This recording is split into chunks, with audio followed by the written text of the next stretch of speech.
যত দোষ নন্দ ঘোষ, যত দোষ নন্দ ঘোষ। বিষয়টা হচ্ছে বাংলাদেশে যা কিছু হবে এবং বাংলাদেশের ব্যাপারে যা কিছু হবে সবগুলোর জন্য দোষী কিন্তু এই যে ভারত। এতে কিন্তু কোনো সন্দেহ নাই। যেমন বাংলাদেশে কেউ যদি কারো পকেট মারে তাহলেও কিন্তু দোষ ভারতের। ভারতের ইন্ধনে নিশ্চিতভাবে এই কাজটা করছে। কথাটা কেন বললাম, এখন ভারতের কলকাতায় সেখানে একটা আন্তর্জাতিক টাইপের বইমেলা অলরেডি মনে হয় যে শুরু হয়ে গেছে 25 তারিখ থেকে না কি 24 তারিখ থেকে। তো এখন ওই বইমেলায় প্রত্যেক বছরই কিন্তু বাংলাদেশ যোগদান করে। তো এই বছরও কি হয়েছে না হয়েছে কিন্তু বাংলাদেশের মিডিয়া খবর দিয়েছে কি, কলকাতা বইমেলায় বাংলাদেশকে যোগ দিতে দিলেন না আয়োজকরা। অর্থাৎ কলকাতার যারা বইমেলা অনুষ্ঠান আয়োজন করে ওই আয়োজকরা বাংলাদেশের মানে বই ব্যবসায়ী বা লেখক যারা আছে তো এদের নাকি যোগ দিতে দেয় নাই। অর্থাৎ দোষটা কিন্তু ভারতের, এটাই এখানে দেখিয়েছে না। তো আমি এই খবরের ভিতরে যে শুনলাম যে ওখানে বাংলাদেশের জন্য নির্ধারিত যে প্যাভিলিয়ন যেগুলো ছিল আর কি, তো ওই প্যাভিলিয়নগুলোর নাকি পেমেন্ট, এখন প্যাভিলিয়নগুলো তো মাগনা না, সেগুলো তো আপনাকে ভাড়া নিতে হবে, তাই তো। তো ভারতের ওই বইমেলার আয়োজকরা বাংলাদেশের যারা নাকি যোগ দেয় তাদেরকে কিন্তু চিঠি দিয়েছিল এবং নির্ধারিত সময় দিয়ে দিয়েছিল যে এর মধ্যে আপনারা আপনাদের প্যাভিলিয়নের টাকা পয়সা পেমেন্ট করেন। এখন বাংলাদেশের এরা তো করে নাই। বাংলাদেশের এরা যে করে নাই তার সেজন্যও কিন্তু দোষ ভারতের, বলাই বাহুল্য। কারণ বাংলাদেশে যাই হোক দোষ তো ভারতকে দিতেই হবে, তাই না? তো বাংলাদেশের আয়োজকরা পেমেন্ট করে নাই, অর্থাৎ প্যাভিলিয়নের যে দাম টাম এগুলো দেয় নাই, ভাড়ার টাকা দেয় নাই। ফলে এখন ভারতের বইমেলার আয়োজকরা কী করবে? তাহলে তাদের ওই প্যাভিলিয়নগুলো কি অন্যদেরকে দিয়ে দিবে না? সেটাই। এবং ওই জন্যই বস্তুত বাংলাদেশের যারা নাকি বই ব্যবসায়ী তারা কিন্তু এই বইমেলায় অংশ নিতে যাচ্ছে না বা যায়নি।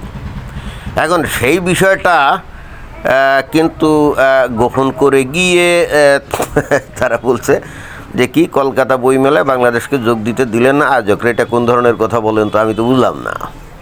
তুমি ভাড়ার টাকা দিবা না অথচ আবার বলবা যে আমাদের যোগ দিতে দিল না, মানে কি মস্কারি না? তো যাই হোক, যে সব যত দোষ নন্দ ঘোষ, কিন্তু এইটা মূল আমার ফ্যাক্টস ফোকাস না। আমার মূল ফোকাস হচ্ছে কি জানেন, আমার যতটা জানা মতে বাংলাদেশের লোকজন আদৌ বইটা এখন আর পড়ে না। হ্যাঁ, একেবারেই পড়ে না।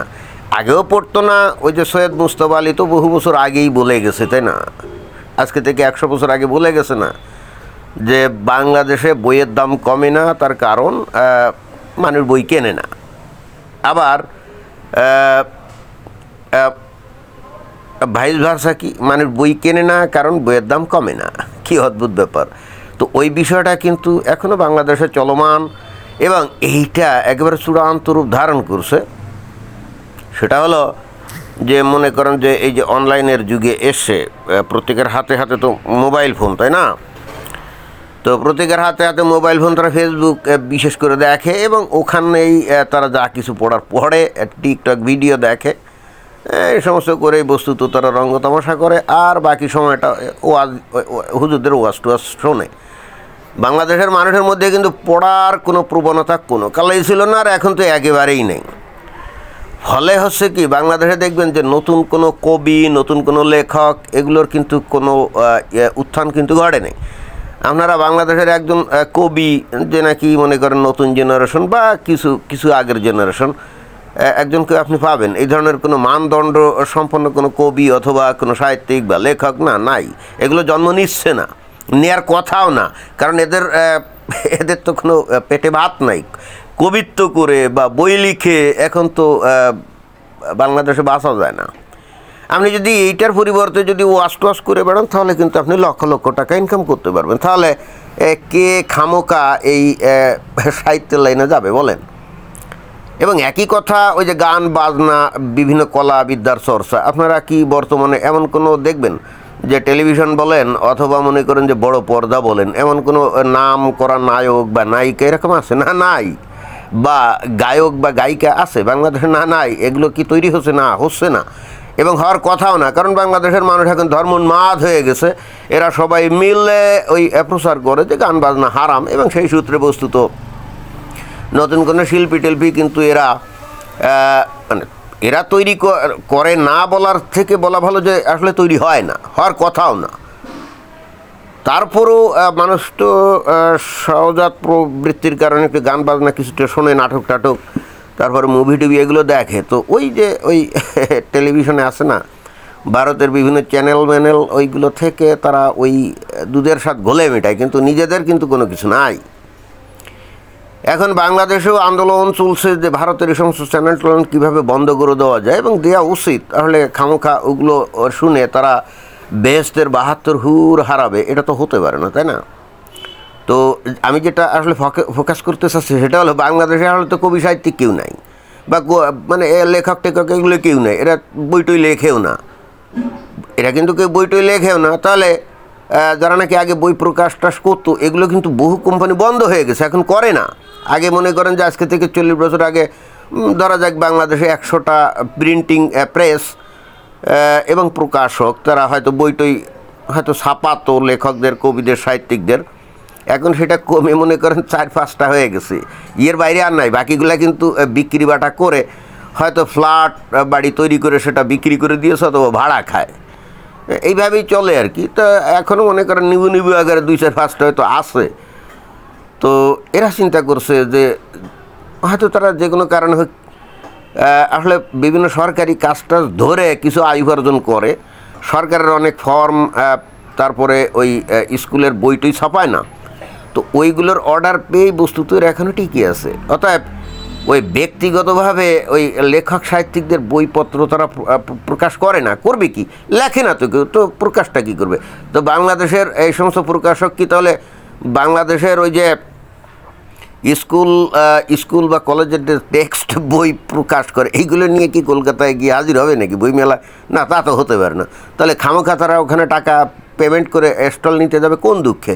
এদের তো কোনো বইপত্র নেই। তো এই হেতু বাংলাদেশের প্রকাশকরা এই বইমেলা স্টলে যোগ দেয় নাই, টাকাও পাঠায় না। আমি বুঝি ঘটনা কিন্তু এটাই।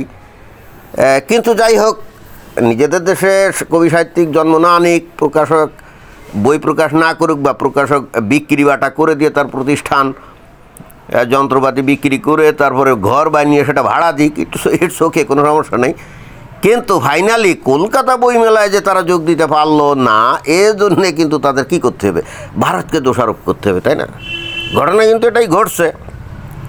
বাংলাদেশের যে বা যারা আছে তারাই জানে যে আমি কতটা সত্য কথা বললাম, মানে রিয়ালিস্টিক কথা বললাম।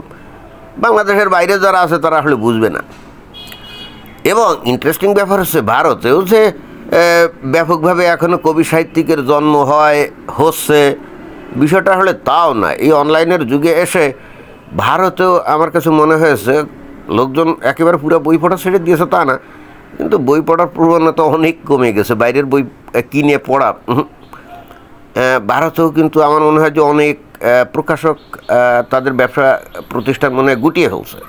তবে বাংলাদেশের মতো পরিস্থিতি এরকম ভয়াবহ হয় নাই। তো এখন ভারত এই কাজটা, মানে তাদের যে ঘটনা যেটা ঘটছে, এটার জন্য কি বাংলাদেশ দায়ী নাকি? হতেও পারে, কি জানি।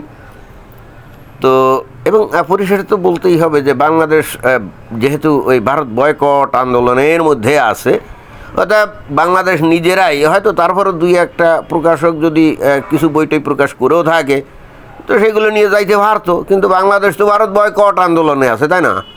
তো এরা কিন্তু আসলে বয়কট করার জন্যই যায় নাই, কিন্তু তারপরে দোষটা দিতে হবে ভারতকে। ভারতের জন্য আমরা যাইনি, সব দোষ নন্দ ঘোষ। খুব সাবধান। ধন্যবাদ।